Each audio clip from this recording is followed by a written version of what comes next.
So, all right. So talking about nurturing, money is in the nurture. One of the questions I want you to think about is what happens to a lead who enters your world but doesn't buy right away? Maybe they downloaded something, attended an event, heard you speak, met on social media, referred by somebody else. They were showing interest, but not enough to buy from you today. What happens next?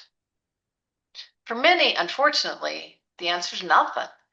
And that means that we are constantly having to find new people. That lead generation is a difficult task for all of us. New followers, new leads, new conversations, new prospects. But one of the most valuable assets in your business may already be sitting right in front of you. The people you already know. Michelle mentioned that. Your leads aren't all no's.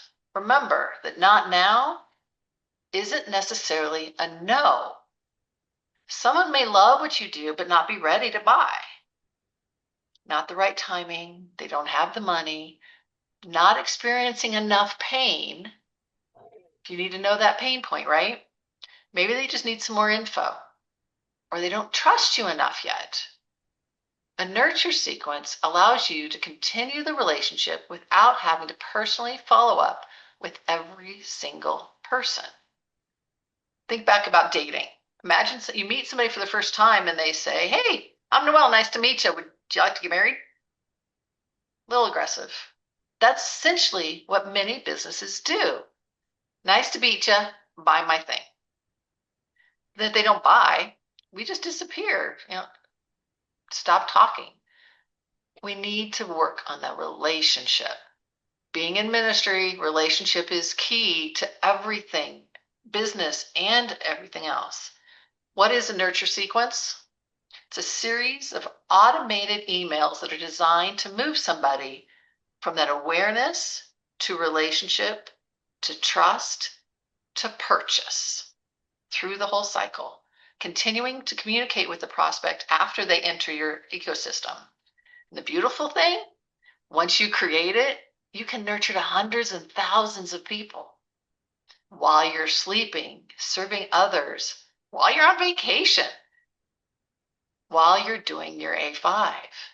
Your nurture sequence is continuing to build relationships for you. And that's the power of automation. I'm going to give you 3 things that every sequence needs. If you're going to build it, here's what I think they need to accomplish. Number 1 is value. Give before you ask. The first job of your sequence is to help people. Teach them something, solve a problem, give them a tool, share a strategy, help them to see something different, answer a question they're probably already asking. You want them to think, every time Julia emails me, I get something useful. That's when people start opening emails. The mistake is making the emails, buy this, register for this, book a call, here's my program. Instead, ask, what can I give them today that's going to make their business or life a little bit better? When people constantly receive value, you become a trusted resource rather than another person trying to sell them something, right? So number 2, connection. Let them know you. People don't just buy products. They buy from people they know, like, and trust. If you're on my list, you heard about my week. I celebrated 5 years since my life-saving surgery. Tell them something about you. This is why your nurture sequence shouldn't sound like it comes from a corporate. Tell stories, share experience, share lessons, talk about mistakes you've made, share your beliefs. Client stories are awesome to share. Share behind the scenes moments. Let your personality come out. It needs to be an extension of your personal brand. You're answering the subconscious question, why should I listen to you? And remember, people connect with perfection, but they relate to humanity. The goal is not to impress, it's to build a relationship. And third, an invitation. Give them a next step. This is where many entrepreneurs go wrong in the opposite direction. They give, never actually inviting to work with. It's not just about education. Ultimately, it needs to lead somewhere. So every few emails should be a natural step. Could be book a call, attend the event, join your membership, watch a webinar, buy a product, register for something, reply, schedule. You don't have to aggressively sell every time, but your audience needs to know, if I want more help with this, here's how Antoinette can help me. Remember, invitation is not pressure. Your job's not to convince everyone. It's to make sure the people who are already know you what that next step is. So value plus connection plus invitation. If you remember nothing else, remember those words. So value is help me, connection, let me know you, and invitation, show me the next step. When those three things work together, email stop being simply marketing. It's a relationship building system that creates revenue, the word we all like.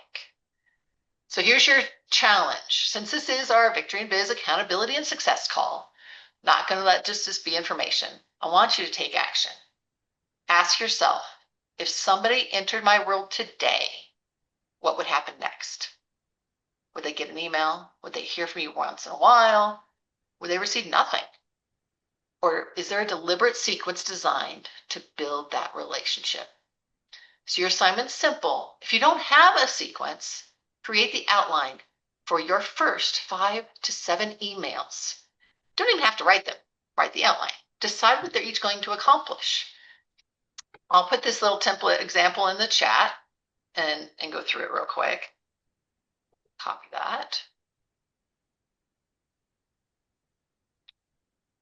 So here's a few examples, or an example of a 7 email sequence. So email 1, you're welcoming. Who are you? What can they expect?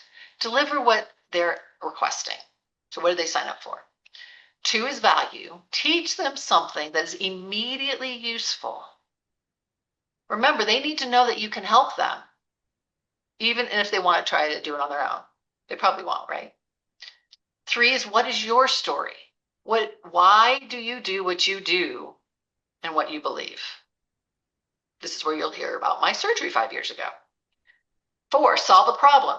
Address one of their biggest challenges. What are their pain points? What are they struggling with? You need to know who your audience is. 5 is some social proof. Share a success story from somebody you've worked with. And 6 is give them some more value. Give them another strategy. And 7, an invitation. Show them the next logical step to work with you. And the bigger idea I want to leave you with, stop making every sale dependent on you personally following up. It's hard to remember and keep track of all that, right? Build systems that continue that education, that conversation. Because the person who isn't ready today might be in 30, 60, 90, 6 months. And when that day comes, you want them to think of you. So your question for the week is, what system am I building today that can continue building, creating relationships and revenue tomorrow? And that's how we move from constantly chasing business to building a business that systematically nurtures opportunities. You're really good at what you do. This is such great stuff. Thank you. Yeah, of course. And